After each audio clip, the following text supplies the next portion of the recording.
From child actor to leading man, our first guest has spent 7 decades acting and directing in Hollywood. You know him from TV shows like The West Wing and Virgin River, and classic movies like Fletch, 1941, Black Sheep, and Oregon's beloved Animal House. His new memoir takes us on that journey, and we welcome the author of Damn Glad to Meet You, actor and director Tim Matheson. Good morning, Tim. How you doing? Good morning, Helen. I'm doing great. How are you? Good. I love the book, love the memoir, and I listened to it on Audible. I have to say, it's the best way sometimes to listen to someone's memoir. Oh yeah, I mean, and also when we were recording it, I'd think of other things, and you can add those things that to the Audible version of it that you didn't put in the book, and so like stories and it just is, it's more spontaneous. Yeah, I love it that way. Okay, talk to me about your life story, because it really is an incredible story. You had a very difficult childhood, and part of, you talk about that, which I think tells us a lot about you, and you reveal quite a bit, I have to say. So you talk about, you know what I'm talking about. You talk about your difficult childhood, and part of the reason you got into acting was you needed the money for your family, for your mother and for your sister after your father left. Right. It was tough emotionally for me, and it was tough on my mom because she had to raise 2 kids on her own, and she was getting to a point. We didn't have the term ageist or misogynist at the time, but she got replaced in her job because she was closer to 45, right? And so they wanted a younger, more attractive woman, I guess, as an executive secretary. So I'd escape from the turmoil at home with my mother and my father getting splitting up, and just go hide out in the movies and watch the movies, and which was like my safe place. And just one thing led to another, and I just felt like, well, if I could get in there, and if that could live in that world, maybe I'd be happier. And it turned out to be true. Well, one of the things, talking about you voicing your memoir, was voicing Johnny Quest, which was such a great show. No, thanks. Every few years, between like 5 and 7 years, my career would just shift, and I had to be aware of it. And I'd been a child actor and doing Leave It to Beaver and My Three Sons and shows like that. And then I sort of outgrew that phase. And when I was 15 years old, I had an audition for, look at those pictures. It's so cute. I had an audition. I had an audition for a voiceover thing at Hanna-Barbera. Joe Barbera, led me through this, told me they wanted to do this series, and made me feel very much at home. And he wanted a real kid, because it wasn't like Fred Flintstone or the Jetsons or something like that. And I auditioned and didn't hear anything for like 3 months, and then finally they called and said, "Yeah, well, you're going to do it, and you're gonna." So I was on a network show.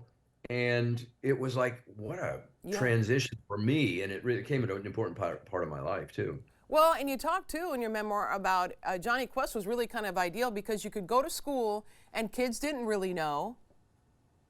Yeah. No, I mean, because I don't think my peers weren't watching it, because it was like it was on at night, and 7:30, you had to do your homework and get to bed. And it was unlike any other cartoon show on the air, because there was the Flintstones and the Jetsons on in prime time, but they were comedies, and ours wasn't. It was an action adventure show, and it did okay, but it was a very expensive show to make for Hanna-Barbera. And then when it got canceled on prime time, it went to Saturday morning, and that's where the audience exploded. Kids found it everywhere. You approached the book too as a lesson in basically film boot camp. Because you've really evolved over the years, over the decades. You've done a lot of different things, and you took the time then to learn from your mistakes, but also from the other people you work with. And I'm thinking of Lucille Ball, because she was incredible. She mentored you, right? She was wonderful. She was perhaps the most powerful woman in Hollywood, and from I Love Lucy, but she also ran a studio.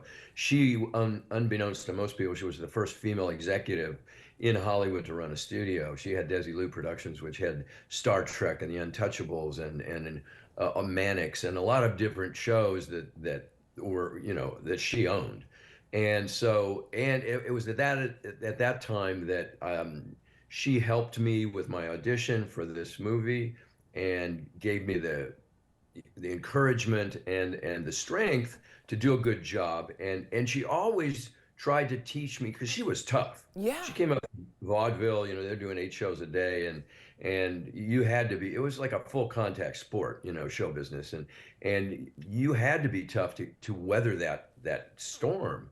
So that was the big lesson she taught me, that's you can't be soft about this. You gotta slam, slam, slam, and keep fighting, because it seems like at 24 hours a day, everybody in this business is trying to get rid of you. So you've got to fight Right. to stay in there. Right. And so do you sometimes look back at what you've done and what you've accomplished to say, I really made it through. I've made it through. There could have been times you could have quit and said, I'm not going to do this anymore.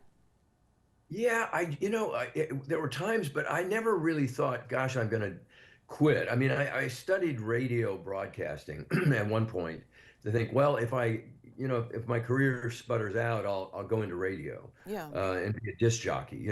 But I did one show. It was not very exciting, and I did a school course. I mean, a radio school course. It was great, but fortunately, I never needed to back anything up. I mean, I was very lucky and worked very hard constantly to try and improve my craft, learn things that I didn't know. And that was the thing that I tried to put in the book.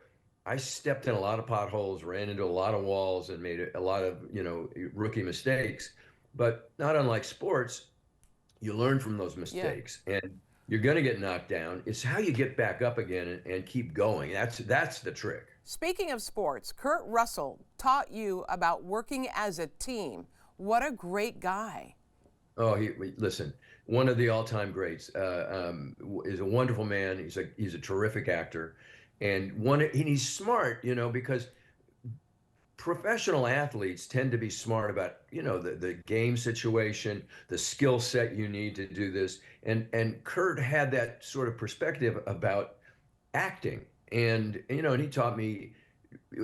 What happened one time was when our show premiered, The Quest. It was about two brothers looking for their sister who had been abducted by the indigenous people, and were living with the Indians, and we were trying to recover her. And they did pictures of like that one of the two of us, and we were going to be on the cover of the TV Guide in Los Angeles for the premiere. Well, what they ran was a picture of Kurt on a horse alone. Wow. Yeah. When I came to work, and I was disappointed because I thought, oh, I wish I was in that. It's my hometown paper. Come on. And I got to work on Monday, and I heard a kind of an argument going off in the back of the stage, and I walked over to see what was going on, and it was Kurt being very angry at the press agent, saying, "Don't ever do that again. We're a team. Tim and I are a team." He didn't know I was there. He said, "Tim and I are a team. Any picture should have both of us in it, not just me. Don't do that again." Yeah. And that's unfair to him, and it's unfair to me. And I'd never imagined an actor, the generosity of an actor who would think that and be like that, and lower the boom on this guy. Another Western that you were in, Bonanza, you were in the last season of Bonanza. Now, when you were hired on, you didn't realize it was going to be the last season. But you No. also learned from Michael Landon, and maybe in kind of a tough way. You had some tough lessons to learn from Michael. Yes, I was at this sort of point in my career. I was training and studying, and I thought I was really getting full of myself. And I thought, I was a method actor. I asked everyone to call me by my character's name, Griff, and Lauren Lauren Green went no, and because they'd been on the show for 12, 14 Right. years at that And they point, had and, just lost Haas. and they just lost Dan Blocker, Yeah. and I had made a comment to TV Guide, unbeknownst that they would print it, that I thought that the older type of Western was coming to an end, and that we needed a kind of revitalization of the Western. And shows like Bonanza and Gunsmoke were kind of old school and old hat. And they printed that, and it came out like the first week that the show was back on the air. And Michael was furious at Yeah. me, for being so stupid to say something derogatory about the show in the press, and just being so full of myself to think that I knew, the trends and what was going to happen, and to bad rap the show.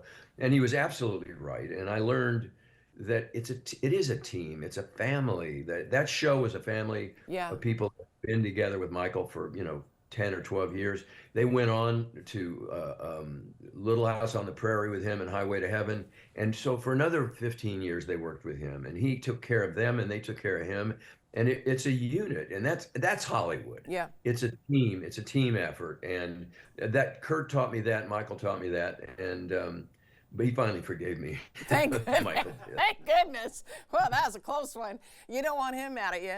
Okay, we want to take a break. No. No, we want to take a break, and we want to talk about, of course, Oregon's beloved Animal House. So we're going to talk about that. But first, want to mention to everyone, glad to meet you. You've got a book event tonight at 7:30 Alberta Rose Theater on Alberta Street. We're going to put all the information for everyone on our website at k2.com. But stay right there, Tim. We're going to talk to you more about your book. Damn glad to meet you. Don't go away. Great. Thank you. We'll be right back.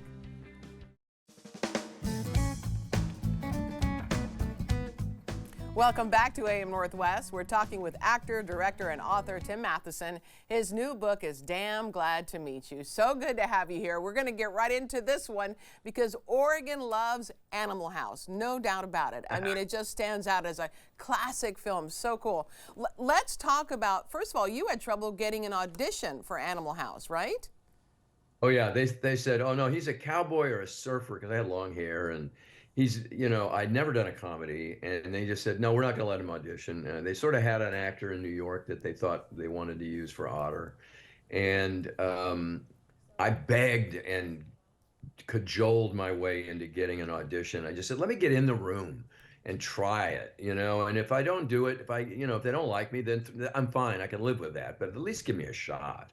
And I did get a shot and got in there, and fortunately I got to work with Peter Riegert, who's an improv actor, and I had been studying improv with the Groundlings in Los Angeles and for about a year, and so I was familiar with the techniques of comedic kind of timing and bouncing off another actor and listening, and so I had a wonderful audition with Peter. We just bounced off each other, and it felt like we'd been together forever. And the audition went well. They brought me back the next day. I did it again, and the room was erupting in laughter at the things Peter and I kind of threw in and ad-libbed. And John Landis, the director, took me out in the hallway afterwards and goes, "You're going to get this job. You're going to get it. We want you to be Otter." And he said, "Don't tell anyone." Of course, I went and called my agent and told him. You got to tell somebody. You actually, a really hilarious piece and kind of scary is when you talk about you're in Eugene right before filming, and you guys go out. Followed by a lady, because there's a lot about ladies in you, by the way. A lot about ladies in you. Oh, yeah. But anyway, so a lady entices you guys to go to a real frat party. And you guys get into a huge fight at the frat house because the frat guys that run the frat party want you out of there. Well, we were idiots. We'd gone to a frat party at the fraternity. We were working in their fraternity house and using as the interior of the Animal House, the Deltas. And so they invited us because they knew us. We'd been rehearsing all week. And then these young ladies said, the co-ed said, "Come on, we're going to go to some other frat parties. Everybody has a frat party on Friday night, so come with us." And we went to the SAE house. It was the biggest, best fraternity on campus. It was a huge colonial mansion. It looked like something out of Gone with the Wind. It was, and there were been 50 drunk guys in the front yard, and it was like the football players. They were all like huge, athletes. And so we just marched right in and went upstairs to their disco, and which was like Studio 54. It was amazing. And then the president of the club the fraternity came up to me and said, and he was drunk, and he said, "You guys get out of here, you Hollywood people, get out of, And I said, "No disrespect, we made a mistake. I'm so sorry. We'll leave right now. Let me get my people." He said, "No, get out of here." And they started shoving us down the stairs. And by the time we got out to the front porch, the rest of our team had never gotten in. Bruce McGill, Jamie Widows, Karen Allen, Tommy Holtz, and had been kept outside. And one thing led to another, and Jamie Widows knocked a beer out of somebody's hand, and it got all over a bunch of guys, and they all turned on me on the porch, And I just thought, I'm dead. There's Yeah. five guys. It looks like the front five of the football team are coming at me. And it was like a miracle. This guy appears out of nowhere, bigger than most of them, and he stands in front, puts his arms out, and he says, "Guys, calm down, leave him alone. Just leave him alone. Leave him, don't." And they're swinging over him, and he hit me on the head. And finally, he looked at me and says, "You got to get out of Yeah. here." Yeah. And It was a close call. oh my God, they Oh, kicked our butts. Yeah, yeah, but they did. we learned a lot and we bonded. Bruce McGill crawled back in and saved my butt to make sure I was okay. And, with an event like that really brought us all Yeah. together. And we learned I a should little bit. I should say so.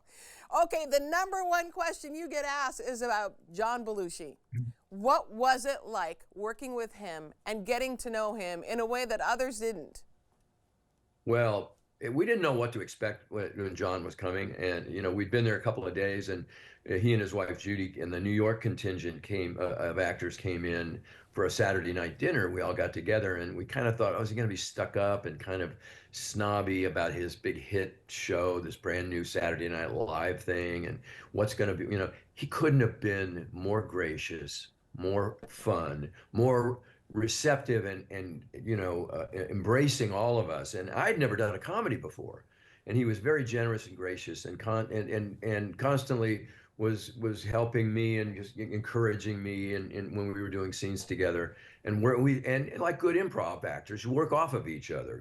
There's no competition here. And he was just a gem. And I used to stand by the camera in scenes that I wasn't in, and just to watch him work, because he was so inventive and so funny and so sweet that John Landis always described Bluto, his character, as Harpo Marx meets the Cookie Monster. Yeah. Oh.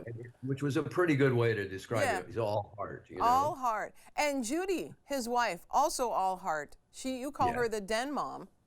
She was great. Judy was, she'd worked at the National Lampoon. She was a talent in her own right, and John's wife, and took care of him. But she helped with the costuming, decorating the sets. She was there to always, I think there was a mishap with the plane, and the plane they were all on coming to Eugene from New York had to turn back and re-land. I think some birds got in went through the jets, and so she got them all back on another flight to get them to Eugene on time. And she was just one, and she took such good care of John. They had a house outside of town to keep him away from the shenanigans of the rest of the cast. And because he was doing Saturday Night Live in New York at Yeah. that time. Yeah. So he'd be with us Monday, Tuesday, Wednesday, and then back to New York Thursday, Friday, and Saturday, and then back to Eugene. You actually had family meals at their place. Yes, yes. And they hosted Thanksgiving Thanksgiving. meal for us, the entire cast and crew. One of the few times that all of the cast, all of the Omegas and Deltas got together. Usually the Deltas, we all hung out together. We didn't let the Omegas get anywhere near us. We always made fun of them. But this was an occasion where everybody was invited and everybody came. And all these years later, he was brought back for ESPN. I've got to show you a little clip here. I want to take a look at this. Just a picture, yes. Here we go. Oh. Okay. I guess, sorry, I thought we had it. It's okay. You know how that works. It's live TV. So, Oh, yeah. Yeah, so when you get done with Animal House, all those friends that you made had to have an impact on your life and stayed friends with you for quite some time. You mentioned Bruce McGill. Yes, no, Bruce McGill was the best man at my wedding. He and I went off to Scotland, played golf for a good 2-3 weeks at one point, and have been friends ever since. And it's sort of like going through a bit of war together, or trial Yeah. together, and it really does bond you for life. And we were those brothers. We became those brothers and those characters for the show. And then it was one of the few times that it's outlasted the experience of shooting the movie. I mean, it was it was 1977 we shot it, and so it has endured. Yeah. And it's still it's a wonderful movie, and it was one of the best scripts I'd ever read. Yeah. You are married now. You Yeah. have 3 kids. How old are they? They're They're a little bit older, right? 31, 34, and 36. Okay, so they're definitely Yeah, and old two enough. grandkids. Two Two grandkids. grandkids. They're old enough to read all about your shenanigans in your book. And what have they said to you about all of that? Because the ladies love Tim and Tim loved the ladies, right? So, Yeah. yeah, what have they said to you? They were kept away from the Hollywood side of things pretty much because we moved out of Hollywood and up to Santa Barbara, about 100 miles away from Los Angeles, because I didn't want them, going to school and not getting in the right clique, or Right. not getting invited to Tori Spelling's party and feeling bad about it or something. So they've approved of everything, and they were, mostly been very gracious about it and said, "Hey, I didn't know that about you," and especially the things that I endured with my family and how hard I had to work. And they when I mentioned a certain few cavorting with certain ladies, they said, "Gee, I didn't know that. I didn't know about that." And they appreciated that, but they're settled down and married now, so they they sort of forgave me my sins. Yes, that's good. You are also a director. You direct. You're doing like really well. Your Virgin River is doing really well. I mean, tell me about that. The transition. I know your very first day directing on St. Elsewhere, the cast played a joke on you. Yes, I did a quick rehearsal. I told everybody Denzel Washington is there, and David Morse, and the entire cast was there. And I sort of laid out the scene as I saw it. There was in a dressing room. Everybody's changing into their, scrubs and everything. And they all and I said, okay, you're getting ready, and this is going to happen, and the camera's going to do this. And what do you think? And everybody looked at me and then turned and walked out of the room.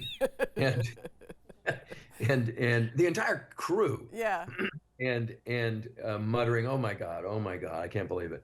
And I just thought, oh, I'm ruined, I'm done. Yeah. And it's like, and it was Bruce Paltrow who was the Oh wow. executive producer of Yeah. the show. He had set this gag up because he was always trying to lighten the mood and keep things Yeah. fun and happy on a set. And for a brief moment, my heart stopped. But once I realized it was a joke, I was in the club and You're okay. everything. Yeah, good. Everything well, yeah. You work with Annette O'Toole, who seems like a sweetheart to me. Don't know her personally, but she comes Yes. across as a sweetheart. What is it like to work with her? The two of you worked together when you were young, as I recall, and then Yes. now on Virgin River. So it's like to come back, this reunion. I think the last thing I did before Animal House was a show called What Really Happened in the Class of '65, which was a show about a graduating class in a high school and what had become of them in the 10 years after they graduated. And but I knew Annette through her boyfriend and Bruno Kirby, and so I'd known her since 1977. We did two other shows together, Yeah. and we sort of developed a shorthand, and it was great when we got to Virgin River, excuse me, that we could use that to create our characters. Yeah. Oh, fantastic. There is so much I want to talk to you about. I wish I had a whole hour to chat with you. I have to recommend this book to everyone. Damn glad to meet you. We want to tell everyone Tim has a book event tonight at 7:30 at the Alberta Rose Theater. We'll have more information on our website at k2.com. The book again, Damn Glad to Meet You, My 7 Decades in the Hollywood Trenches. Tim, thank you so much. Thank you very much. Great talking to you, Helen. Great talking with you. All right, we'll be right back with more AM Northwest. Don't go away.